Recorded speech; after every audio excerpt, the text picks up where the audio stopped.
दोस्तों, एक दिन गौतम बुद्ध अपने शिष्यों के साथ जंगल में आराम कर रहे थे। गौतम बुद्ध जिस वृक्ष के नीचे आराम कर रहे थे, उस वृक्ष के नीचे एक कलश को दफनाया गया था। एक गांव के व्यक्ति को इस राज्य का पता चल जाता है कि उस वृक्ष के नीचे एक कलश है। चतुर गांव के व्यक्ति योजना बनाकर उस तक पहुंच जाता है। वह व्यक्ति वृक्ष के नीचे जमीन को खोजने लग जाता है। वह गौतम बुद्ध को देखता है, पर उसे कोई साधारण साधु समझकर नजरअंदाज कर देता है। जैसे वो व्यक्ति जमीन खोदकर कलश को बाहर निकालता है, तो उसमें बहुत सारा ध्यान सोना होता है। वह व्यक्ति देखकर आश्चर्यचकित हो जाता है। हे प्रभु, इतना सारा धन इस कलश के अंदर मैंने नहीं सोचा था। उस व्यक्ति के मन में आता है, यह साधु ने मुझे देख तो लिया है, इसे भी थोड़ा धन दे देता हूँ, जिससे मेरा यह रहस्य किसी को नहीं बताएं। वह व्यक्ति गौतम बुद्ध को कहता है, आप कृपया इस राज को किसी को नहीं बताना। मैं आपको उपहार स्वरूप कुछ सोने की मोहर दे दूंगा। गौतम बुद्ध उसे कहते हैं, सोना मेरे योग्य नहीं है, यह धन नहीं है, यह हमारे लिए विष के समान है। बिना परिश्रम का विष के समान होता है, आपके जीवन के सुख चयन को छीन लेगा। और गांव वाले व्यक्ति ने जोर से हंसकर कहा, यह धन मेरे लिए स्वर्ग समान है। इस धन के कारण मेरा पूरा जीवन बदलने वाला है। आप मुझे मानसिक रोगी लग रहे हो, इसलिए आप धन को विष के समान बता रहे हो। वह गांव वाले व्यक्ति सोने से भरे कलश को लेकर भाग जाता है। जब इतना सारा धन प्राप्त हो जाता है, तो वह किसी दूसरे गांव में जाकर बहुत बड़ा घर बनाता है। बचे पैसों से बहुत सारे जमीन खरीद लेता है। उस जमीन को दुगने भागों में बेचता है।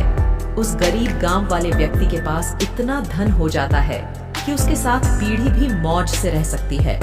कुछ सालों बाद गांव के सैनिक ने राजा को कहा, मालिक, हमारे गांव में एक गरीब व्यक्ति इतने सालों में इतना धनवान कैसे बन गया क्या? हमारे गांव का एक व्यक्ति दूसरे गांव में जाकर अरबों खरबों पति बन गया है। जब मैंने इस बात की तहकीकात की, तो मुझे यह पता चला कि उसने हमारे गांव से एक कलश को चुराया है। उस कलश में सोने मोती और बहुत सारा धन था। उसके धनवान बनने का कारण हमारे गांव से चुराया हुआ कलश है। राजा बहुत सोच विचार करता है और कहता है, अगर वह कलश हमारे गांव से मिला है, तो कलश का असली हकदार यहाँ पूरा गांव होगा। वह धन का बंटवारा करना हमारा अधिकार है। अगर उसे उस धन की प्राप्ति हुई थी, तो उसे हमारे पास लेकर आना चाहिए था। उस धन का असली हकदार वह नहीं है। राजा और सैनिकों का आदेश देता है कि उस व्यक्ति को राज दरबार में उपस्थित किया जाए। सैनिक उस चोर को राजा के सामने उपस्थित करते हैं। व्यक्ति कहता है कि मैंने पूरे धन का निवेश कर दिया है, मेरे पास अब देने लायक धन बचा ही नहीं है। राजा आदेश देता है, जो भी संपत्ति इस व्यक्ति के नाम पर है, सभी छीन ली जाए, इसे आजीवन कारावास में रखा जाए। चोर व्यक्ति जब सलाखों के पीछे होता है, तब वह सोचता है कि मैंने उस धन का तो सुख सिर्फ 5 साल और पूरा आजीवन मैं और मेरा परिवार दुख और दर्द में रहेंगे। उस धन के सुख से करोड़ों गुना दुख भोगने वाला हूँ। वह व्यक्ति जोर से रोकर कहता है, बिना परिश्रम का धन विष के समान है। अगर मैं उस दिन उस साधु महात्मा की बात मान ली होती, तो आज अपने परिवारों के साथ में सुखी रहता। भले ही सूखी रोटी खाता, पर अपने परिवार के साथ खाता। हे प्रभु, क्षमा कीजिए। लालच और बिना परिश्रम का धन इंसान को बर्बाद कर देता है।